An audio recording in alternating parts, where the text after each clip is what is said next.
to put abandoned properties back on our tax rolls, to create more affordability in home ownership, and to attack this wealth gap at the same time from multiple directions. We formed an Equitable Growth Commission and ensure that our ideas and projects focus on the most vulnerable. In fact, we have awarded $35 million to affordable housing projects in every ward. This is Newark Forward. We passed an inclusionary zoning ordinance that forces developers to set aside 20% of their units to create affordability.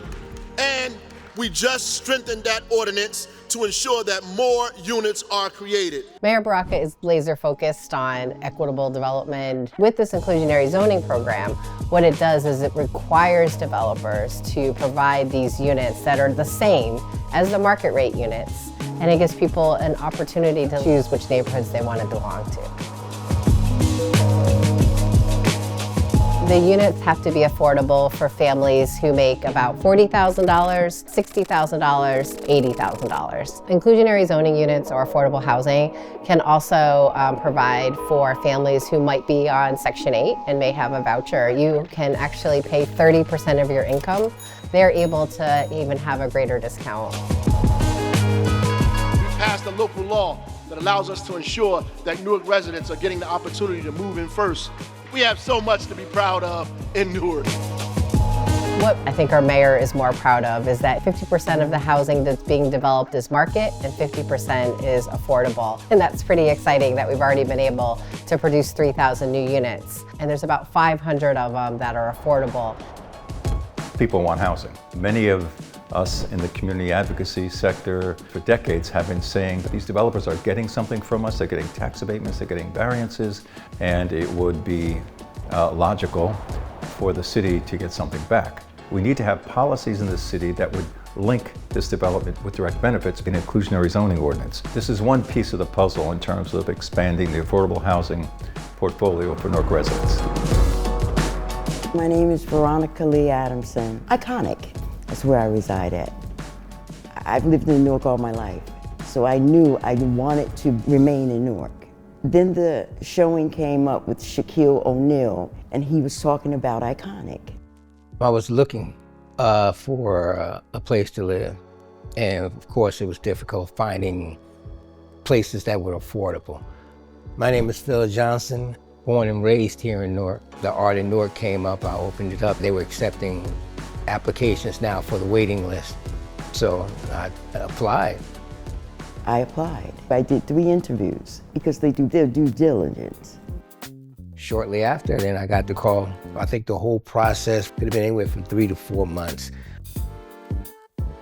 I walked in the door and the view was just out of this world. Amazing. I said to one of the workers here, I've never been on a 15th floor. I'm scared of heights, but this is awesome. How do I like it? I like it a lot. The building, the amenities. I do like the fact that I can come in and I can feel comfortable. You have your courtyard, outdoor, the fire pits, picnic area, the gym next door. We have a game room and a kids room on one of the floors, 2 office areas where you could be working from home.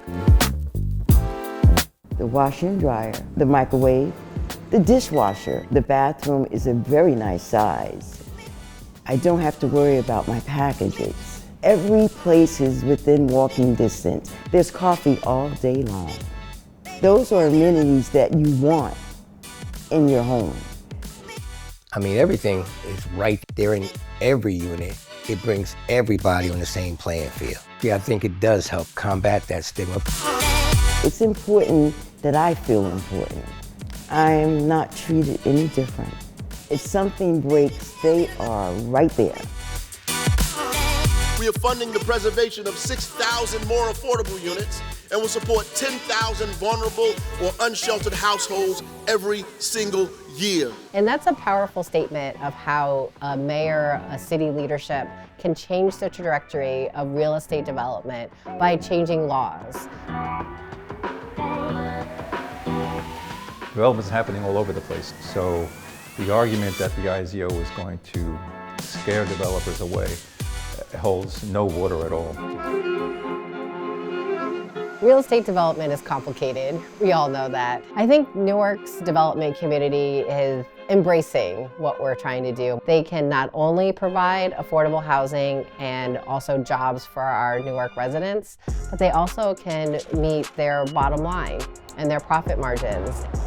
I think the IZO is a success, period. It's a very important piece in the puzzle of equitable development in the city. As the old preacher saying is, we're not anywhere near where we want to be, but we're certainly not where we were. And our city is still growing, development is happening, people are moving to Newark. It's a really exciting time. I think it represents progress, and like everything else, it's baby steps. If I had a message to give, do your due diligence, expect some kind of wait, but you gotta be in it to win it. It's not enough to advocate we keep housing, we must keep housing that's decent.